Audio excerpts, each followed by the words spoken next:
Hey, when we were at Tim's house the other night, did you see all those pictures he had hanging up? Yeah, I did. Those really surprised me because they weren't there the last time we were there. Yeah, you're right. That must have really been a walk down memory lane because you were in a lot of those pictures. Yeah, it was. There's this one that's sticking out in my mind where you have all this paint on your face. Oh no, that wasn't paint. That was colored powder.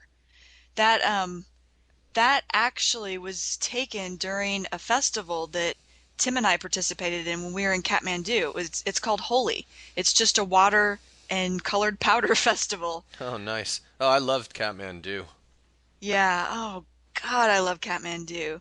You know, when I arrived in Kathmandu, it was just such an assault on my senses in a positive way, in a good way. Yeah. Yeah, I mean, there's so many things about it once you get there that just stay in your mind, like the sounds, the smell, the people. My gosh, Oh, yeah. I had a ball when I was there, and I think I would just say hands down, Nepal must be one of my favorite places in the entire world. I mean, the people there just make you feel so at home. They're so accommodating, they're so friendly. I mean, they'll bend over backwards to do whatever they can for you. Yeah, I totally agree. I love Nepal too. The other thing I loved was the mountains there. I mean, I don't think you can really speak of that country without speaking about the mountains. Oh, yeah. Well, did you notice the one picture of Tim and I with the mountains in the background? When other people have looked at that picture of us, Hmm. they thought it was very surreal. They thought it was like a backdrop. Yeah, I got the same response when I showed pictures to my aunt that I had taken when I was trekking. Speaking of which, that was one of the highlights of my entire trip to Nepal was trekking. I mean, um, I trekked in the Annapurna region and just had an amazing time. And I'll tell you, I would love to do that again. The trek was memorable not only because of all the beautiful scenery that I saw, but when I went on the trek, I went with a guide and a porter, Yeah. and the guide's name was Benet, and he had a master's degree in conflict resolution, specifically studying the Maoist struggle that was going on with the government. So Oh, it really, interesting. yeah, it really gave me a glimpse into, what was really going on. Yeah. So I really enjoyed that. And then the porter who was with us was this guy named DePace. And Uh-huh. oh my gosh, this guy was so funny. He was like in his early 20s and he really liked to party and he loved music and he loved American music also, Uh-huh. or Western music, I should say. And he actually taught me how to sing a few Nepali songs. So yeah, so that was a lot of fun.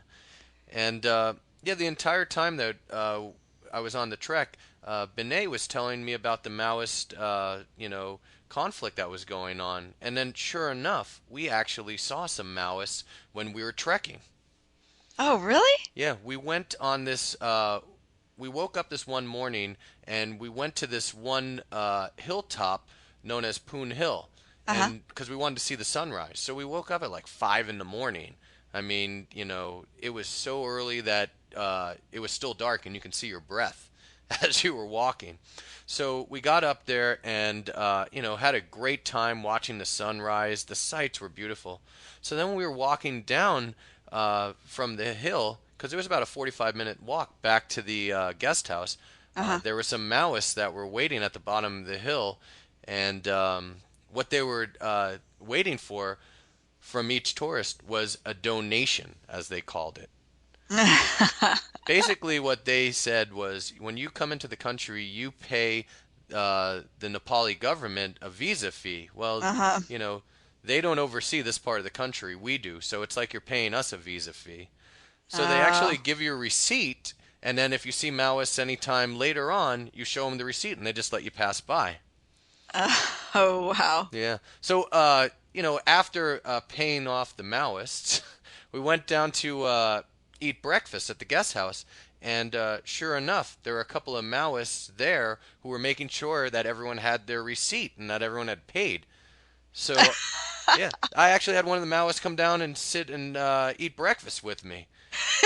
he was like a public relations guy. He was telling me about the Maoist struggle, and so it was interesting to hear what he had to say. And I even got a shot of him and me together. So it was like kind of like proof that I had actually, been interacting with the Maoists.